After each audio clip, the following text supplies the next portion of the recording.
Imaginez un traitement contre le cancer efficace et avec peu d'effets secondaires. Un traitement qui s'adapte à chaque type de cancer et à chaque patient. Bonjour Sylvain Choquet. Bonjour. Docteur Choquet, vous êtes médecin, spécialiste des maladies du sang et vous dirigez à l'Assistance publique Hôpitaux de Paris la commission qui s'occupe des médicaments contre le cancer. Le type de traitement que j'ai mentionné, ça existe, ça s'appelle la médecine personnalisée et plus précisément la thérapie ciblée. Qu'est-ce que ça veut dire ? De façon très simple, une thérapie ciblée, c'est un peu comme la comparaison entre un costume que vous avez acheté chez le grand distributeur et puis à l'inverse, vous allez prendre un costume par un tailleur qui va être exactement fit pour vous. C'est ça la thérapie ciblée, c'est le tailleur comparé à la grande distribution. Alors, ça fonctionne, ça ne fonctionne pas encore pour tous les patients, ni pour tous les types de cancers. On va vous expliquer cela. Bonjour et bienvenue dans PUMS.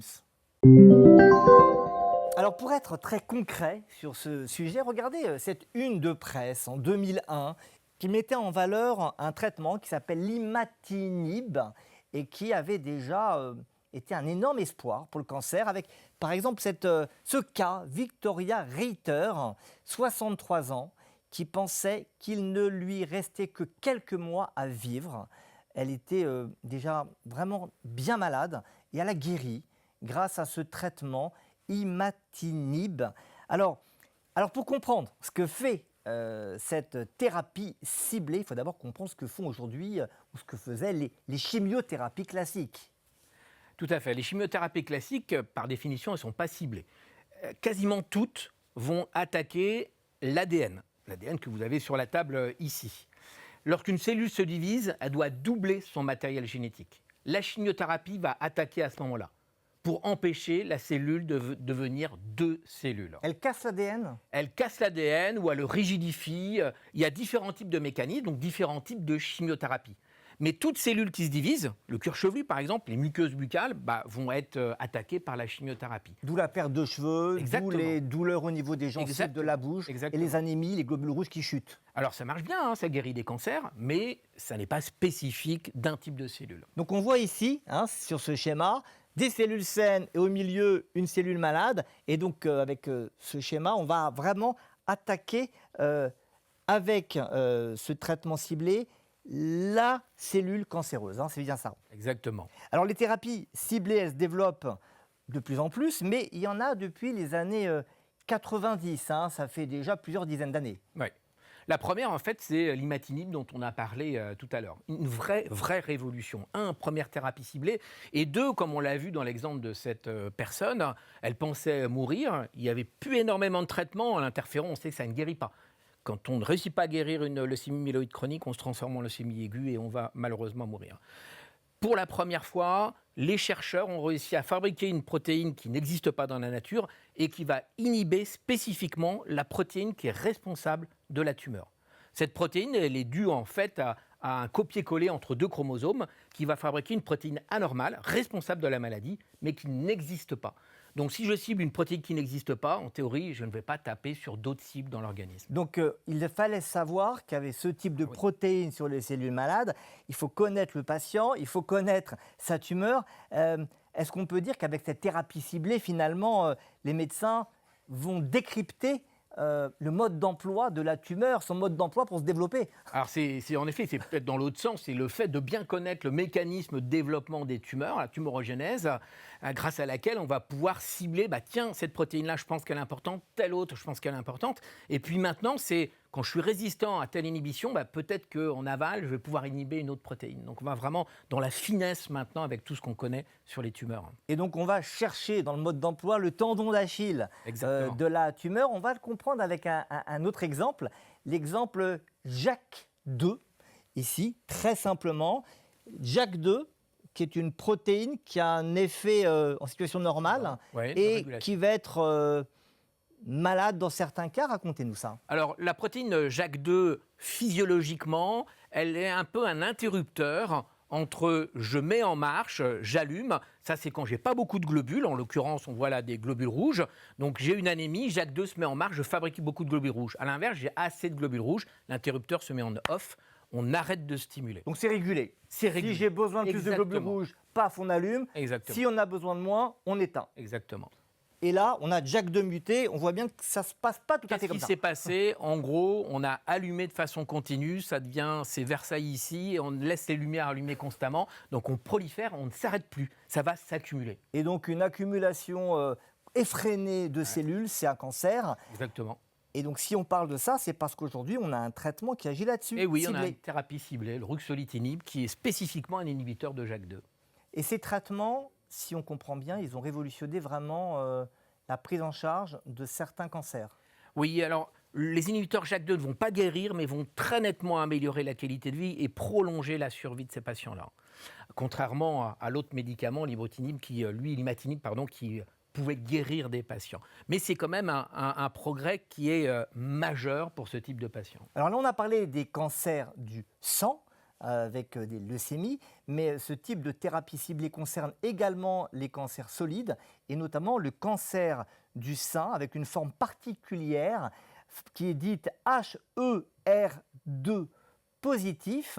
Et semble-t-il, les thérapies ciblées ont révolutionné aussi le traitement dans ce type de cancer. On a demandé au docteur Arnaud Bresset, qui est gynécologue du collège de Pums, de nous confirmer cela.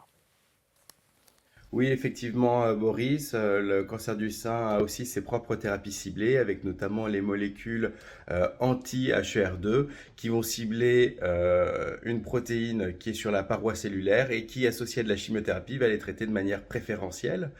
Ce traitement, qui existe depuis à peu près 20 ans, a permis de rendre les cancers du sein les plus agressifs HER2 en cancer du sein avec les meilleurs pronostics. Et même quand on les opère après avoir donné de la chimiothérapie, dans une grande fraction de cas, nous avons une réponse complète, c'est-à-dire une absence de cellules tumorales sur la pièce opératoire. Donc une efficacité assez incroyable, hein, qui a, comme on l'a vu, transformé le pronostic de cancers qui étaient les plus graves en cancers qui aujourd'hui sont les plus curables. C'est bien cela. Ah, c'est clairement une révolution. Oui. Alors, on voit que certains types de cancers, mais pas tous, peuvent bénéficier de ce type de thérapie ciblée. Comment on sait? Parce que ce n'est pas le patient qui va savoir, évidemment. Comment un médecin sait que tel patient avec tel cancer va pouvoir bénéficier d'une thérapie ciblée? Il y a deux façons de voir. Il y a des thérapies ciblées qui sont spécifiques d'un type de cancer, auquel cas l'hématologue ou le cancérologue va savoir, vous avez telle maladie, je sais que vous avez cette thérapie ciblée qui peut être une bonne indication. Puis il y a des thérapies qui sont un peu plus fines, c'est-à-dire qu'au sein d'un même cancer, en fonction des mutations, on va avoir des thérapies ciblées. Si on n'a pas la mutation, on ne l'a pas. Ce qu'on a vu ici Exactement. pour le cancer du sein. Là, il faut la carte d'identité. La carte d'identité, on l'a avec la biopsie. C'est-à-dire, on fait un prélèvement de la tumeur, on l'analyse au microscope, on regarde peut-être l'ADN, voir si c'est muté, On etc. regarde l'ADN, on regarde ce qui est à la surface. Donc, il y a du microscope, il y a de la biologie moléculaire. Ça, c'est l'analyse de l'ADN. On va regarder certaines mutations. À l'inverse, au microscope, on va regarder s'il y a de l'expression de certaines protéines à la surface. Donc, il faut bien connaître la cible. C'est ça qu'on comprend bien. Alors, les chimiothérapies, on le sait, classiques, où on tue toutes les cellules, dont les cellules cancéreuses, elles ont beaucoup d'effets secondaires. Qu'en est-il aujourd'hui? On a l'impression, on a tendance à se dire qu'il y aura moins d'effets secondaires avec les thérapies ciblées. Est-ce que c'est le cas? Il y a probablement moins d'effets secondaires. Pourquoi on sait ça? Parce qu'on va utiliser ce genre de traitement pour des gens qui sont fragiles. Ça ne veut pas dire qu'il n'y a pas d'effets secondaires. Et notamment, les effets que l'on trouve, alors qu'il n'y a aucun rapport avec la maladie en question, c'est parce qu'on s'en rend compte après, il y a certaines cibles qui sont attaquées par la molécule. Le ciblage n'est pas parfait. Ce qu'on appelle en anglais off-target, c'est une cible à côté, d'où les effets secondaires. C'est comme si on veut tirer au milieu de la cible et qu'on tire un peu à côté. Exactement.